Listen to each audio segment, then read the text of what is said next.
اسم جو کسی حقیقت کسی وجود پر دلالت کرے، یعنی اسے کوئی وجود ہو، کوئی شکل ہو، کوئی ہیئت ہو، ٹھیک ہے، اس کسی وجود پر دلالت کرے تو کیا کہلائے گا؟ اسم ذات۔ اس کی ذات کو ہم نے 4 اعتبار سے دیکھنا تھا، کتنی اعتبار سے؟ 4 اعتبار سے۔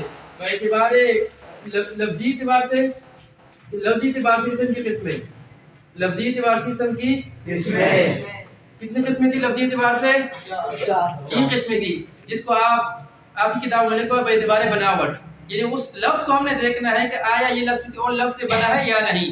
اس کے اعتبار سے کتنی قسمیں تھی؟ 3۔ اس میں جامد، اس میں مصدر، اس میں مشتق۔ اس میں جامد کی کوئی قسم نہیں ہے۔ اس میں جامد تعریف آپ کو پتہ ہے، اس میں جامد کسے کہتے ہیں؟ لفظ کیا کہلائے گا؟ اور دوسری قسم اس میں مصدر کی تعریف کیا پڑھی تھی ہم نے؟ کسی سے نہ بنا ہو لیکن اس سے بہت سارے الفاظ بھی بنتے ہو اور افعال بھی بنتے ہو۔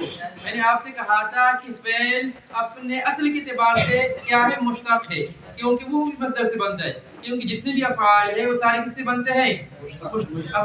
مصدر سے بنتے ہیں۔ اس لیے آپ کے پاس اگر کوئی MCQ بن جائے کہ فعل اپنے اصل اعتبار سے کیا ہے؟ اسم ہے، فعل مشتق ہے، جامد مصدر ہے، تو آپ نے کس کو ٹیک کرنا ہے؟ مشتق سے، کیونکہ اسم کے مصدر کیسے بنتا ہے؟ مصدر سے۔ تو مصدر کی ہم نے کتنی قسم پڑھی تھی؟ پھر 4 قسم۔ کتنی قسم پڑھی تھی؟ 4۔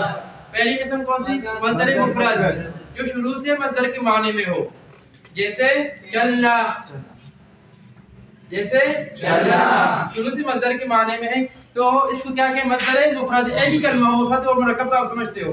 دوسری قسم ہے مصدر کی، مصدر مرکب مفرد۔ دوسری قسم کیا تھی؟ مرکب، جو شروع سے مصدر کے معنی میں نہ ہو، شروع سے جامد ہو لیکن کسی مصدر کے ساتھ آ کر وہ مصدر کے معنی دے دیتا ہے، جیسے لفظ گاڑی ہے۔ گاڑی کیا ہے؟ جامد ہے۔ اب اس کے ساتھ ہم نے مصدر لگا دیا گاڑی چلانا، گاڑی چلانا، اب یہ مصدر بن گیا۔ اب مصدر مرکب اس لیے کہ یہ 2 لفظ ہے، کیونکہ بنایا گیا، مرکب میں بنایا گیا، جو چیز بنائی جاتی ہے اس کو مرکب کہتے ہیں، تو یہ بنایا گیا ہے 2 الفاظ ہے، اس لیے اس کو مصدر مرکب کہیں گے۔ تیسری قسم تھی مصدر کی لازم۔ لازم کی تعریف کیا پڑھی بچوں ہم نے؟ لازم کی تعریف کیا پڑھی تھی ہم نے؟ وہ مصدر جس سے بننے والا فعل، وہ مصدر جس سے بننے والا فعل صرف فاعل پر پورا ہو جائے، مفعول کا طلبگار نہ ہو۔ جیسے باغنا مصدر ہے، باغنا مصدر ہے، اب اس سے اگر ہم فعل بنائیں گے باغا، اس کے ساتھ صرف فاعل آئے گا علی باغا، مفعول یہاں آ نہیں سکتا، مصدر لازم کے ساتھ مفعول آ نہیں سکتا اور نہ آتا ہے، ٹھیک ہے۔ تو علی باغا فعل جملہ مکمل ہے، باغا فعل اور علی کیا ہے؟ اس کا فاعل ہے۔ چوتھی قسم ہم نے مصدر کی کیا پڑھی تھی؟ متعدی۔ متعدی کی تعریف ہم نے کیا پڑھی تھی بچوں؟ وہ مصدر جس سے بننے والا فعل فاعل پر پورا نہ ہو بلکہ مفعول کے بھی طلبگار ہو، یعنی اس فعل کے ساتھ ساتھ فاعل کے ساتھ ساتھ مفعول بھی آئے، چاہے مفعول الفاظ میں ہو یا نہ ہو، چاہے مفعول الفاظ میں ہو یا نہ ہو۔ جیسے کانا ایک مصدر ہے، کانا ایک مصدر ہے، اگر اس سے ہم فعل بنائیں گے کایا، کایا فعل بنا دیا ہم نے، کانا مصدر سے کایا ماضی مطلق بنا دیا۔ اب اگر ہم یہاں پر لگا دیں علی نے کایا، علی فاعل اور کایا فعل، یہاں مفعول بھی ہے اگرچہ الفاظ میں نہیں ہے، یا مفعول ہے لیکن اگرچہ الفاظ میں نہیں، الفاظ میں آنا ضروری نہیں ہے، جس چیز کو کایا وہ مفعول ہوگا۔ یہ دیکھیں بچے آپ کو سمجھ میں ہے نا، علی نے کایا، کوئی چیز کائی ہوگی، اس نے جو بھی چیز کائی ہوگی وہ کیا بنے گا؟ مفعول۔ جو فعل متعدی وہ فعل کہلائے گا جو فعل سے فاعل پر پورا نہ ہو بلکہ فاعل کے ساتھ ساتھ مفعول کے بھی طلبگار ہو۔ یہاں تک بات سمجھ گئے ہو؟ یس سر۔ تیسری قسم کیا پڑھی تھی ہم نے؟ لفظی کی مشتق۔ مشتق نہیں بچوں، مشتق۔ تیسری قسم کیا تھی؟ مشتق۔ مشتق کا تعریف کیا پڑھی ہم نے؟ اس سے آگے مزید کوئی لفظ نہ بنتا ہو، اس لیے نہیں بنتا کیونکہ وہ خود مصدر سے بنا ہوتا ہے، اگر اس سے ہم جتنی بنائیں گے وہ مصدر ہی سے بنیں گے۔ مثال کے طور پر مشتق ہم اس میں فاعل لگائیں گے لکھنے والا، لکھنے والا، اگر ہم اس سے مزید الفاظ بنائیں گے تو کیا بنائیں گے؟ جمع بنائیں گے، لکھنے والے، اور اصل تو کیا تھا؟ لکھنا،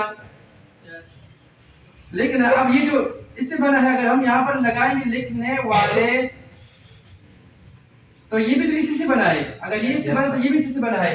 آپ سے یہ سوال ہو سکتا ہے کہ مصدر سے آگے مزید چیزیں کیوں نہیں بنتی, مزید اسم کیوں نہیں بنتے؟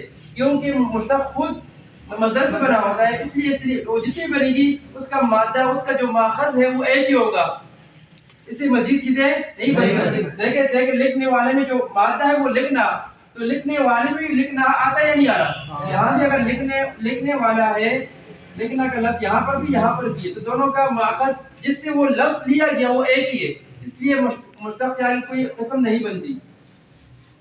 یاد ہے بات سمجھ گئے بچے؟ اور مطلب کہ ہم نے کتنی قسم پڑھی تھی؟ پہلے قسم پڑھی تھی اس میں فاعل.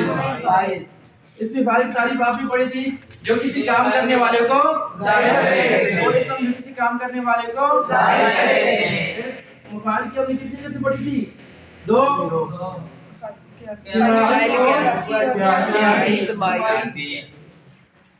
سماعی اور سماعی وہی قسم ہے جو کسی قاعدے کی کسی اصول کی تحت مصدر سے نہ بنے بلکہ صرف سننے سے تعلق رکھے.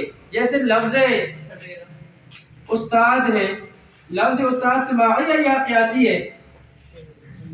سماعی ہے, ہم نے سنا ہے, اور پڑھانے والا قیاسی ہے. پڑھانے والا کیا ہے؟ قیاسی ہے. لیکن دونوں ایک ہی چیز ہے, استاد اور پڑھانے والا دونوں ایک ہی چیز پر دلالت کرتے ہیں, لیکن پڑھانے والا مصدر سے بنا ہے. مصدر کیا تھا اس کا؟